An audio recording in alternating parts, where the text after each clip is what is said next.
아무리 생각해도 그때 일이 참 기억에 많이 남아서 그 이야기를 여러분들께 해드리고자 합니다. 지금이야 먹고 살만하지만 젊은 시절에는 정말 단칸방에서 코가 시릴 정도로 춥게 살았습니다.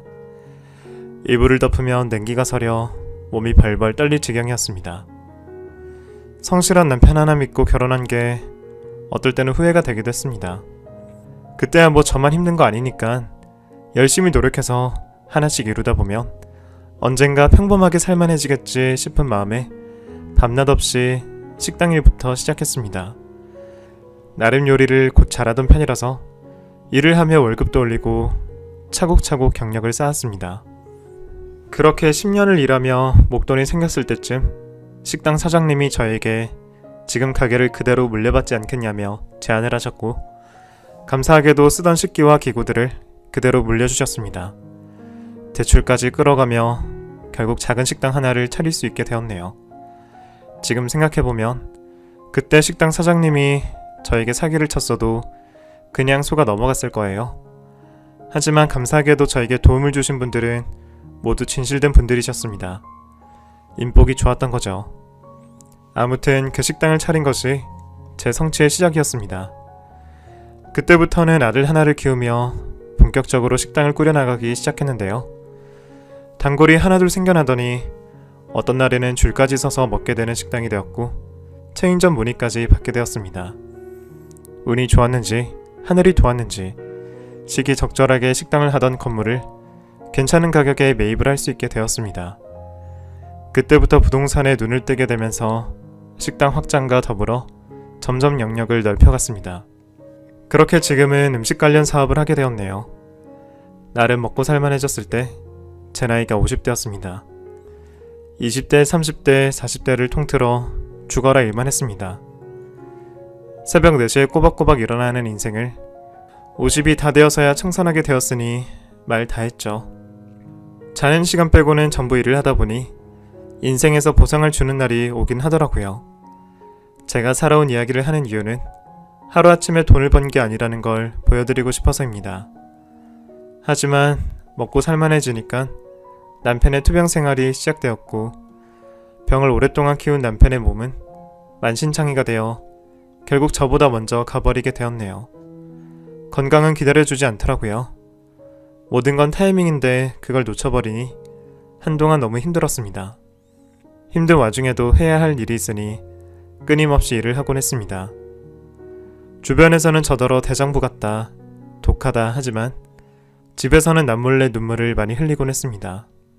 어떤 분들은 제가 쉽게 돈을 번 줄 알고서는 쉽게 돈을 꺼달라고 합니다. 그 정도 돈은 당신한테는 돈도 아니지 않냐면서 푼돈 버린 셈 치고 달라고 하는 사람도 많았습니다. 거짓말 같죠?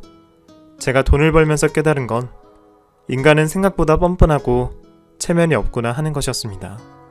돈 앞에서는 장사 없다지만 사람다움까지 포기하라는 사람들을 보고 저는 참 많은 것을 배웠습니다. 가난한 시절의 습관이 아직 몸에 배어서 그렇기도 하고, 워낙 내세우는 걸 좋아라 하지는 않는 편이라 저는 옷을 사면 기본 10년 이상은 입고 사치품은 절대로 사지 않았어요. 그래서일까요? 제가 무슨 일을 하는지 밝히지 않는 이상 저를 조금 아랫사람으로 취급하는 사람들도 종종 있더라고요. 하지만 저는 그런 걸로 별로 개의치 않아 하는 편입니다. 반대로 돈 많다고 우습대지만 속빈 강정이나 다름없는 사람들보다는 혼자 묵묵히 자기 길을 가는 게 더 나은 인생이라고 생각하니까요. 대신 저는 마음의 허전함을 다른 방식으로 채워가며 살았습니다. 모교에 대한 애정이 남달라서 10년 이상 장학금을 기부하고 혼자 외롭게 살아갈 보육원의 아이들에게 자립금을 지원해주기도 하며, 환경단체에서 나름 중요한 직책을 맡으며 단체를 지원해주는 일도 하고 있어요. 제가 가지고 있는 건 잠시 빌리는 거고 다 가지고 갈 순 없잖아요. 이상하게 옷 사고 구두 사는 돈은 참 아까운데 기부를 하는 돈은 전혀 아깝지 않더라고요. 제 아들에게도 늘 이런 식으로 말하곤 했습니다. 착하게 사는 사람이 이기는 거다. 지금이야 이기적이고 속물적으로 사는 사람이 앞서 나가는 것 같겠지만 결국에 인생이라는 건 긴 싸움이다. 당장의 손해에 연연하지 말고 인생을 길게 봐라. 부모는 자식의 거울이라고 하잖아요. 제 아들도 저와 비슷한 성향을 갖고 있어요.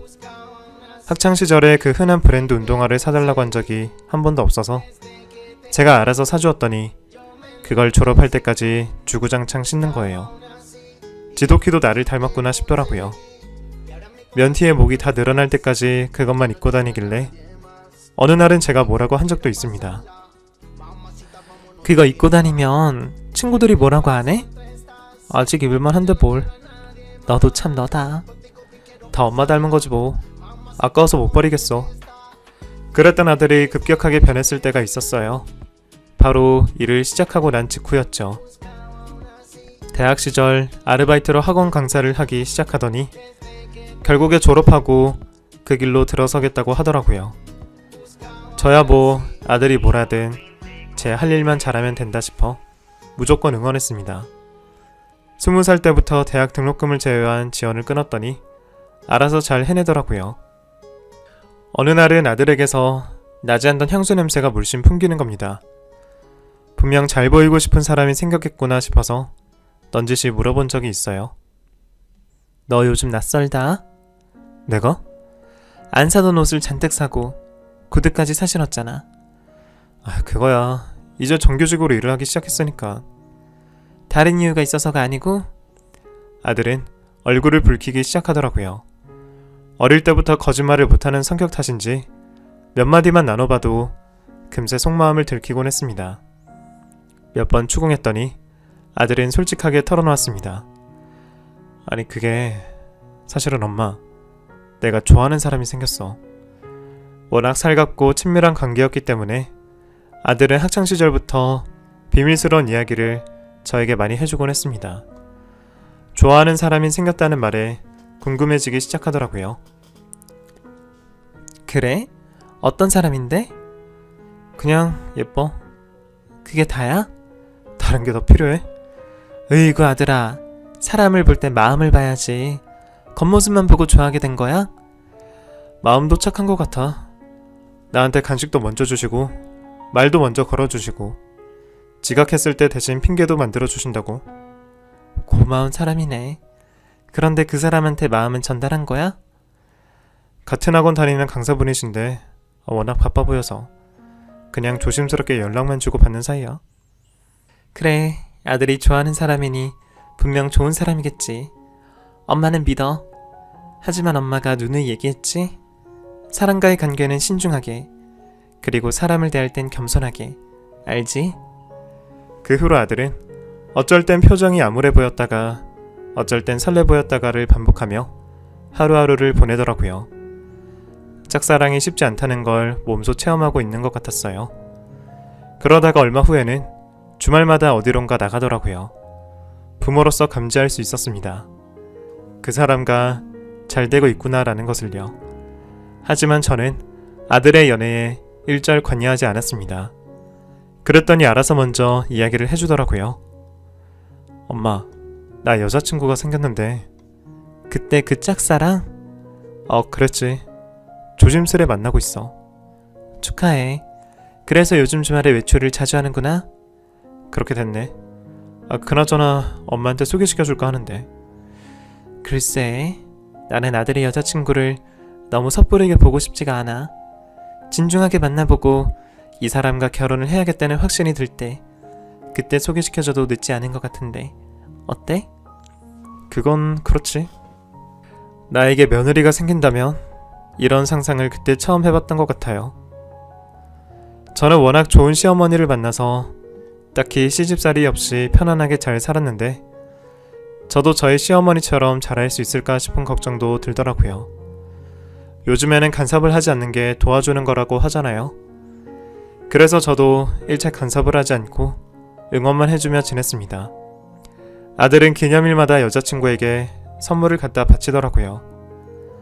가끔씩 아들 방에서 명품 브랜드 쇼핑백을 발견한 적도 있었어요. 간섭은 하고 싶지 않았지만 궁금한 건 어쩔 수 없더라고요. 아들, 이거 여자친구 선물이야? 만난 지 1년 되는 날이라. 네 월급으로는 너무 고가의 선물 아니야? 무리하긴 했지만 워낙 갖고 싶었던 거라고 하고 내년이면 또 값이 오를 거라고 하니까 미리 사두는 셈 치는 거지. 너 좀 낯설다. 뭐가? 본인 티셔츠는 10년 이상 입으면서 여자친구 명품 가방은 툭툭 사주는 걸 보니 낯설어서. 몰라, 나도 이렇게 되네. 이왕이면 좋은 선물 해주는 게 좋잖아. 나도 이제 돈 버는 직장인이기도 하고. 월급으로는 부족하진 않아? 딱 봐도 네 월급의 몇 배는 되어 보이는데. 그게 할부로 했어. 사랑하는 사람한테 고가의 선물 정도는 해줄 수 있잖아. 한두 번이 아닌 것 같으니까 그렇지. 저번에도 그 명품 구두 선물해주지 않았어? 그건 생일 선물이고 이번에는 1주년 기념일이고. 그래, 너가 하는 연애니까 내가 간섭할 생각은 없지만 걱정이 돼서 하는 말이지. 사람과 사람이 만날 땐 다른 것보다 성향이 맞아야 하는데. 알아서 할게 엄마. 솔직히 저도 신경이 쓰일 수밖에 없더라고요. 딱히 아들이 뭘 샀나 보려고 한 건 아니지만 가끔씩 택배가 와서 대신 받아보면 명품 브랜드가 수두룩했습니다. 그것도 극히 일부였죠. 아마도 선물을 꽤 자주 하는 걸로 보였습니다. 그것도 명품으로만요. 딱 봐도 아들의 여자친구는 저와 성향이 달라 보였습니다. 물론 한창 꾸밀 나이의 여자가 그 정도 명품 사는 건 이상하지 않아 보이기도 했습니다. 하지만 본인의 소득에 맞게 소비를 하는 습관을 들이는 게 좋지 않을까 하는 걱정이 들었던 거예요. 그리고 그 소비 습관을 계속 이어나간다면 아마도 통장에 돈이 금방 없어지겠죠. 그렇다면 장기적으로 인생을 계획할 수가 없고 결국에는 빠듯하게 살아갈 것만 같더라고요. 솔직히 사치스러운 며느리감을 좋아하는 시어머니들이 얼마나 되겠습니까? 하지만 생각해보니 저도 처녀 시절에는 옷 사입고 머리도 하고 나름의 사치도 부렸지만 결혼을 하고 많이 변했거든요. 자연스럽게 변하겠구나 싶어서 걱정을 스스로 덜어냈습니다. 한편으로는 내가 괜히 예비 며느리를 미워하는 게 아닐까, 미워할 핑계거리를 일부러 만드는 건 아닐까 싶어 스스로를 자책했습니다. 섣불리 걱정해봐야 달라지는 것도 없고 아들의 연애를 제가 강압적으로 반대할 수도 없으니 둘을 믿어본 것이죠. 대신 아들에게 신신당부했던 말이 있었어요. 아무리 가까워져도 모든 걸 드러내지 마. 많이 준다고 그대로 돌아오는 것도 아니고 모든 걸 한꺼번에 줘도 더 원하는 게 사람 마음이야. 젊은 사람들의 연애라는 게 그렇잖아요. 시작할 땐 하늘의 별도 따다줄 수 있을 것 같지만 결국에 마음이 식어버리면 단칼에 뒤돌아서기도 하고 금방 다른 사람이 눈에 들어오기도 하잖아요. 좋은 일들만 있으면 물론 좋겠지만 상처받는 일도 생길 거라 생각했어요. 아들은 여자친구와 만나면서 숱한 다툼을 했고 몇 번 정도 헤어졌다 만났다가 반복한 걸로 알아요. 그렇게 아들의 위태로운 연애가 무르익었을 때쯤이었습니다. 아들은 저에게 다가왔더니 진지하게 묻더라고요. 엄마, 내가 만약 결혼을 하고 싶다고 하면 어떨 것 같아? 결혼? 지금 만나고 있는 친구랑? 결혼을 한다면 지금 이 사람이랑 하고 싶고 내 나이도 점점 들어가니까 할 거면 일찌감치 하는 것도 나쁘지 않겠다 싶어서. 그쪽에서도 동의가 된 거니? 일찍 결혼해서 안정적인 삶을 살고 싶대. 서로의 경제 사정은 이야기했고? 일단 여자친구는 엄마가 무슨 일을 하는지 아직 자세히는 몰라. 딱히 드러내진 않았고 서로 인사하면서 자연스럽게 알게 되면 좋지 않을까 해서 그냥 간단히 식당 쪽 일을 하고 있다고 전했어. 그래 뭐 결혼을 결심할 정도로 놓치고 싶지 않은 사람이니 엄마가 만나야지. 상견례라고 하기에는 거창하지만 그냥 간단히 서로 알아가면서 밥 먹는 자리를 가지면 어떨까 싶어. 여자친구 부모님도 엄마를 궁금해하시더라고. 잠깐 만나는 게 어때? 알아서 해. 날짜도 내가 맞추겠다고 전해줘.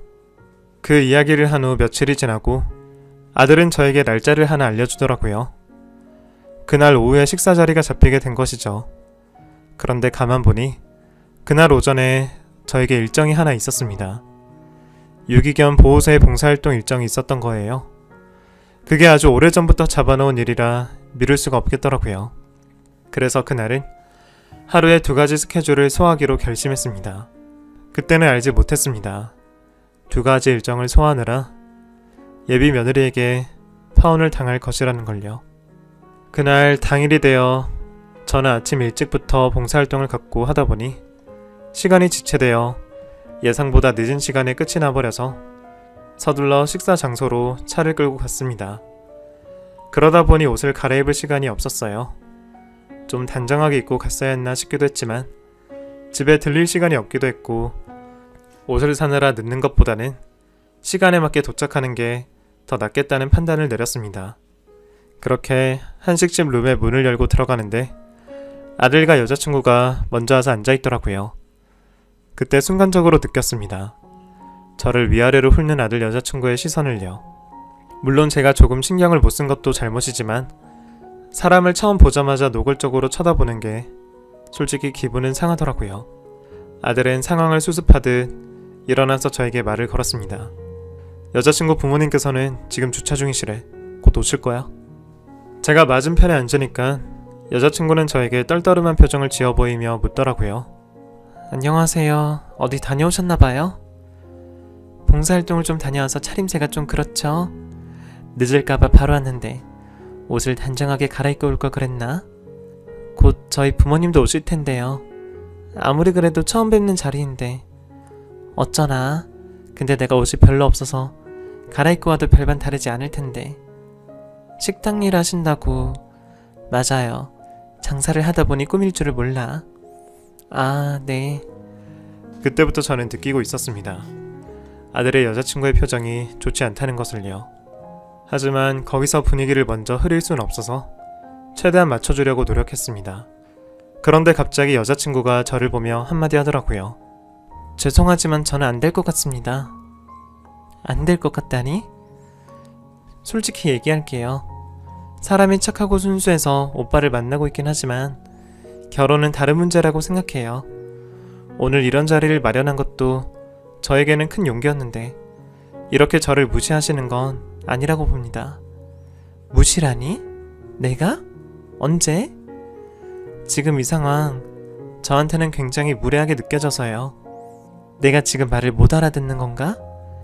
대체 뭐가? 솔직히 초면에 인상 쓰는 게 더 무례한 거 아닌가? 나도 지금 참고 있다는 말이야. 아무래도 서로 인연이 아닌 것 같네요. 지금 끝내자는 말인가? 내 행색이 초라하다는 이유로? 그랬더니 여자친구가 혼잣말로 작게 한숨 쉬며 옷 좀 봐 하더라고요. 거기에 저도 화가 나서 물었습니다. 지금 뭐라 그랬어? 너 예인은 집에다가 놓고 왔니? 너라고 하지 마세요. 저도 귀한 집 딸이거든요. 저희랑 격이 안 맞네요. 기가 막혀서. 나도 됐으니 여기서 끝내도록 해. 네, 파혼할게요. 이게 무슨 상황인가요? 예비 시어머니를 만난 지 3분 만에 파혼을 선언한 예비 며느리라니요. 저는 순간적으로 너무 당황해서 얼어붙어 있었습니다. 솔직히 좀 활동적인 옷을 입고 가긴 했습니다만 나름 깔끔한 옷이라 생각했고 등산복, 스키복도 아니고 그냥 면티에 면바지 정도에 차에 있는 겉옷을 걸치고 나갔는데 이게 타박받을 정도인가요? 정식적인 상견례 자리가 아니라 말 그대로 식사를 함께하는 자리니 이 정도는 괜찮다고 생각했습니다. 그리고 막말로 상견례 자리였다고 쳐도 옷을 뭘 입든 제 마음 아니겠어요? 그걸 가지고 파혼을 하겠다느니 옷이 왜 저러냐느니 사람 앞에서 망신을 주는 건 좀 아니지 않나요? 살다 이런 경우는 처음이라 기가 막히더라고요. 아들도 놀랐는지 허둥지둥대며 다급하게 여자친구를 말리기 시작했습니다. 자기야, 갑자기 왜 그래? 파혼이라니. 지금 그 말이 왜 나와? 결혼도 오빠가 먼저 하자고 했잖아. 나는 솔직히 아직 잘 모르겠어. 난 행복하려고 결혼하고 싶지 불행하려고 결혼하고 싶지 않아. 왜 불행할 거라 생각해? 파혼하는 게 오히려 행복할 거라는 걸 오늘 느꼈어. 우리 이제 그만하자. 솔직히 예전부터 이 말 하고 싶었어. 우리는 여기까지가 한계인 것 같아. 난 이만 일어설게. 그 말을 내뱉더니 벌떡 일어났고 걸어나가기 시작하더라고요. 그제 아들의 여자친구의 옷차림을 볼 수 있었습니다. 딱 봐도 비싸 보이는 원피스에 머리는 미용실을 다녔는지 파마 머리를 했더라고요. 그리고 들고 있는 가방은 제가 봐도 아는 명품 브랜드의 시계도 반짝였습니다. 모든 게 명품이었던 거죠. 이런 여자를 만나니까 아들이 매번 명품 선물을 갖다 바치느라 바빴지 싶더라고요. 버릇없고 사치스러운 여자라면 저도 며느리감으로 사양이었습니다. 오히려 파혼을 먼저 하겠다고 나서주니 고마웠습니다. 아들의 연애를 곁에서 지켜보면서 저도 알잖아요. 아들의 현재 여자친구는 아들에게 적합하지 않다는 것을요. 저도 그런 마음을 가진 채로 만났다 보니 더 안 좋게 보이는 것도 있었던 것 같아요. 오히려 후련하더라고요. 바로 그때 그쪽 부모도 도착을 해서 식당으로 들어왔습니다. 아들의 여자친구는 다급하게 부모에게 다가가 말을 걸었습니다. 나가자. 이 결혼 안 하기로 했으니까 얼른 나가.